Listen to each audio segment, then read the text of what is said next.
Hello students, welcome back to my YouTube channel. I hope आप लोगों की preparation अच्छी चल रही होगी पीजीटी की। तो उसी के कंटिन्यूएशन में मैं VSEPR थ्योरी लेके आई हूँ। आज हम लोग VSEPR थ्योरी देखेंगे। ठीक है, तो हेडिंग डाल लीजिए VSEPR थ्योरी। इसे क्या कहते हैं? Valence shell electron electron pair repulsion repulsion theory. ठीक है स्टूडेंट्स, तो आज हम लोग ये जानेंगे VSEPR थ्योरी और इसके मेन पोस्टुलेट्स क्या क्या थे और इसका यूज हम लोग कैसे करेंगे और एग्जाम में किस टाइप के क्वेश्चंस आते हैं। ठीक है, तो इसका जो पहला पोस्टुलेट था वो ये कहता है कि अगर if the central atom possesses bonded pair of electron, okay, if the central atom possesses bonded pair of electron, then that molecule become symmetrical. That molecule become symmetrical. First point डाल लीजिए, central atom, मैं short में लिख दे रही हूँ, central atom bonded pair से अगर बने होंगे, bonded pair made up of bonded pair of electron, molecule कैसा हो जाएगा? सिमेट्रिकल। ठीक है, सेकेंड पोस्टुलेट क्या कहता है? If the central atom possesses with bonded electron pair as well as lone pair of electron, ठीक है, सेंट्रल मेटल एटम अगर बॉन्डेड पेयर भी होगा और लोन पेयर ऑफ इलेक्ट्रॉन से भी बना होगा, तो उस कंडीशन में हमारा जो मॉलिक्यूल होगा, जो कंपाउंड बनेगा, वो अनसिमेट्रिकल बनेगा। मतलब कह लो कि सेंट्रल एटम जो है किससे बना हो? Central atom bonded pair of electron से बना हो और लोन पेयर से बना हो, तो ऐसा मॉलिक्यूल हमारा अनसिमेट्रिकल होगा। ठीक है, अभी आप लोग बस इसे समझो, उसके पोस्टुलेट समझो, मैं आपको फिर एग्जाम्पल के साथ बताती हूँ। ठीक है, थर्ड क्या कहता है?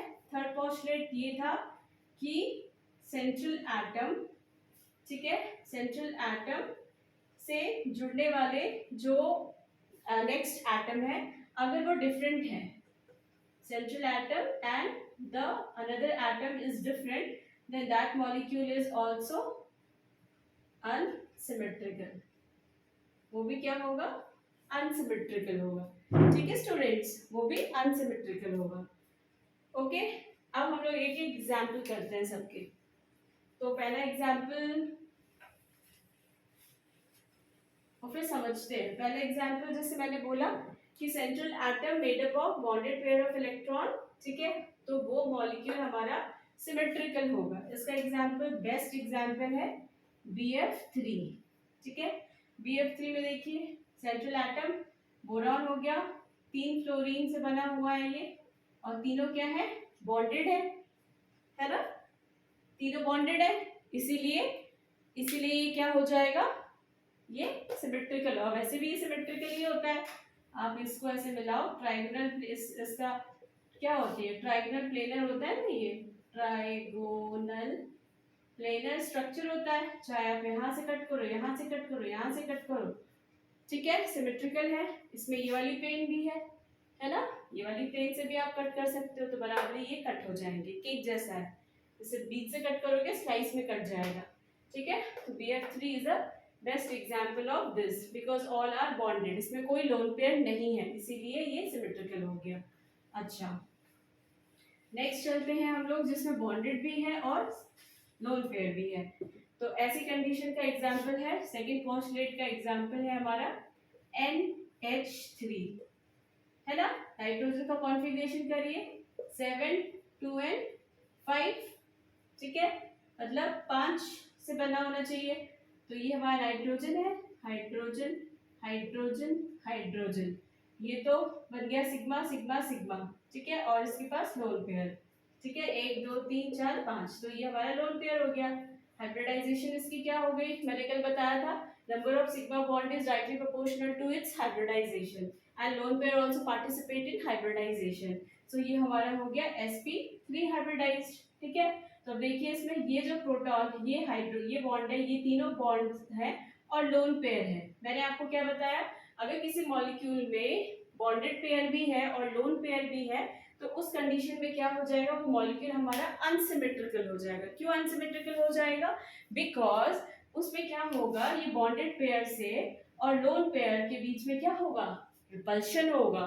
ठीक है, उस रिपल्शन की वजह से हमारा जो बॉन्ड अभी ऐसे ऐसे था, बॉन्ड एंगल में क्या होगा, चेंज हो जाएगा। ठीक है, चेंज हो जाएगा और जो बॉन्ड लेंथ है वो डिस्टॉर्ट मतलब डिस्टर्ब हो जाएगी, राइट। तो इसीलिए ये हमारा मॉलिक्यूल अनसिमेट्रिकल हो जाएगा। क्या हो जाएगा? अनसिमेट्रिकल। ठीक है स्टूडेंट्स, समझ में आ रहा है? वाटर का केस देखिए, वाटर भी ऐसे ही है। वाटर में भी दो लोन पेयर होता है ना। ऑक्सीजन, ऑक्सीजन का इलेक्ट्रॉनिक कॉन्फ़िगरेशन करिए।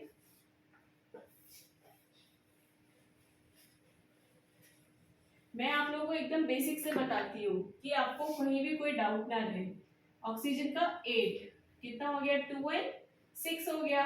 वाटर स्ट्रक्चर कैसा होता है, ये तो बॉन्डेड बॉन्डेड 1 2 3 4 है ना, तो 4 ये 5 6, तो ये हमारे पेयर हो गए। दो लोन पेयर प्रेजेंट है इसमें। ठीक है, तो अब इसमें क्या है, बॉन्डेड भी है और लोन पेयर भी प्रेजेंट है। इससे क्या होगा, इन दोनों के बीच में रिपल्शन होगा, बॉन्ड एंगल डिस्टर्ब हो जाएगी, राइट। इसीलिए ये हमारा स्ट्रक्चर अनसिमेट्रिकल होगा। ओके, चलिए थर्ड पोस्टुलेट की तरफ चलते हैं। थर्ड पोस्टुलेट क्या था कि जो सेंट्रल एटम है, मतलब सेंट्रल एटम और उससे कंबाइनिंग जो एटम है, अगर वो डिफरेंट होंगे, जैसे कि मान लीजिए ये CH है और ये C है, इससे Cl Cl और Cl, ठीक है, और ये भी H ये भी H। एग्जाम्पल ये है CH3 Cl3। तो इसमें क्या है, इस कार्बन से देखिए, सॉरी ये एग्जाम्पल लेते हैं, कार्बन, इस पे प्रोटॉन, इस पे Cl Cl Cl, मतलब CH Cl3 का एग्जाम्पल लेते हैं। अब देखिए इस कार्बन पे क्या है, चारों बॉन्डेड है। हमने कहा था कि बॉन्डेड तो होंगे बट जो सेंट्रल एटम है उस पे जो सब्सिट्यूएंट अटैच है वो डिफरेंट होंगे। इस पे देखिए एक प्रोटॉन है और 3 Cl है। ठीक है, तो ये डिफरेंट होने की वजह से ये स्ट्रक्चर भी हमारा क्या हो जाएगा, अनसिमेट्रिकल, है ना, कहीं सिमेट्री है ही नहीं इसमें, राइट। तो ये अनसिमेट्रिकल हो गया। तो ये तो तीन VSEPR थ्योरी के तीन मतलब बहुत इंपॉर्टेंट पोस्टुलेट्स थे जो मैंने आप लोगों को डिस्कस किया। अब हम लोग कुछ एग्जांपल्स देखते हैं, फाइन, तो उससे आप लोगों को और क्लियर हो जाएगा।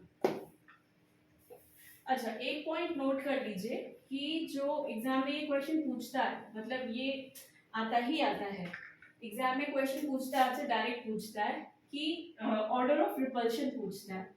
क्या पूछता है? Order of repulsion. तो जान लीजिए कि लोन पेयर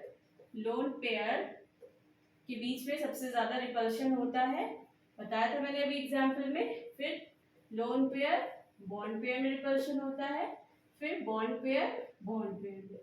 आपसे ये सिंपल ये ऑर्डर पूछ लेगा, ठीक है। तो ये आप लोग नोट डाउन कर लीजिए, order of repulsion, lone pair then lone pair bond pair then bond pair. ठीक है स्टूडेंट्स, ओके। अब हम लोग नेक्स्ट तरफ चलते हैं। नेक्स्ट चीज जानते हैं कि bond angle.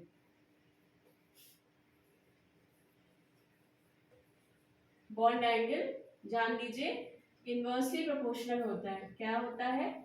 Inversely proportional to number of lone pair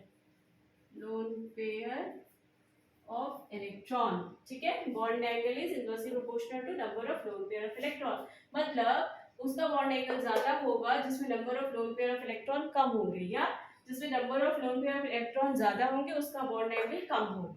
ठीक है, ये एग्जाम में क्वेश्चन आता है, बहुत इंपॉर्टेंट पॉइंट है, नोट करके आप लोग इसे बना लो। एग्जाम में से क्वेश्चन पूछता है, दैट इज व्हाई मैं इसको लेके आई हूँ। अब हम लोग इसके एग्जाम्पल देखते हैं। क्वेश्चन क्या आया था, क्वेश्चन है ये 2021 में ही ये क्वेश्चन आया है पीजीटी में, ठीक है। क्वेश्चन था CH4, अमोनिया और वाटर, ये तीन आपको हमने मॉलिक्यूल्स दे दिए, हमने इसमें आपसे बॉन्ड एंगल पूछ लिया, ठीक है। तो बॉन्ड एंगल आप कैसे देखोगे, नंबर ऑफ लोन पेयर देख लो, उसका ऑपोजिट कर दो, ठीक है। तो इसमें क्या है, इसका हाइब्रिडाइजेशन क्या है, sp3, क्योंकि कार्बन 4 सिग्मा बॉन्ड से बना है, ठीक है। ये तो बहुत इजी है, सिग्मा बॉन्ड देख के हमने हाइब्रिडाइजेशन बता दिया। इसमें नाइट्रोजन 3 तो सिग्मा बॉन्ड हो गए, ठीक है, और एक लोन पेयर होता है, हमने देखा, तो ये भी 4 हो गया, ये भी sp3। Hydrogen sorry water molecule में क्या है, 2 तो सिग्मा बॉन्ड हो गए और 2 लोन पेयर का हो गया, तो इससे भी हमारा हाइब्रिडाइजेशन sp3। अब ये केस है sp3, सबका हमें स्ट्रक्चर देख लिया, हाइब्रिडाइजेशन देख लिया, इससे हमें इसका कोई रिलेशन पता नहीं चला, तो फिर क्या करना है अब हमें, अब हमने बताया bond angle is inversely proportional to number of lone pairs. तो अब देखिए नंबर ऑफ लोन पेयर्स किसमें सबसे ज्यादा है, वाटर में सबसे ज्यादा है, इसका मतलब इसका बॉन्ड एंगल क्या होगा, सबसे कम होगा। तो अगर मैं बॉन्ड एंगल का ऑर्डर लिखूं तो क्या हो जाएगा, वाटर, उसके बाद किसमें है, अमोनिया, उसके बाद हमारा CH4, ठीक है, ओके। तो जिसमें जितने ज्यादा नंबर, क्योंकि इसमें लोन पेयर ज्यादा है, रिपल्शन ज्यादा होगा, बॉन्ड में बॉन्ड की लेंथ डिस्टर्ब ज्यादा होगी, इसीलिए इसका बॉन्ड एंगल मतलब सर्टेन नहीं है, इट इज चेंजिंग, राइट। तो इसका बॉन्ड ऑर्डर हमारा सबसे ये हो जाएगा, ज्यादा हो जाएगा, ठीक है स्टूडेंट, नोट डाउन कर लीजिए इस पॉइंट को। और वैसे भी हमको यहाँ से एक चीज और भी देख सकते हैं कि एक आप लोग नोट करके ये पॉइंट डाल लो, वो ये भी बहुत इंपॉर्टेंट है कि जो बॉन्ड होते हैं ना, जैसे उसमें नंबर ऑफ लोन पेयर बढ़ते हैं, वैसे उसमें 2 यूनिट जो होती है, ठीक है, जो बॉन्ड लेंथ होती है वो 2 यूनिट क्या होती जाती है, कम होती जाती है। जैसे कि CH4 क्या हाइब्रिडाइजेशन, sp3 का हमें पता है 109 डिग्री और 28 ये, ठीक है। अब हमने देखा ammonia hybridization same, water hybridization same.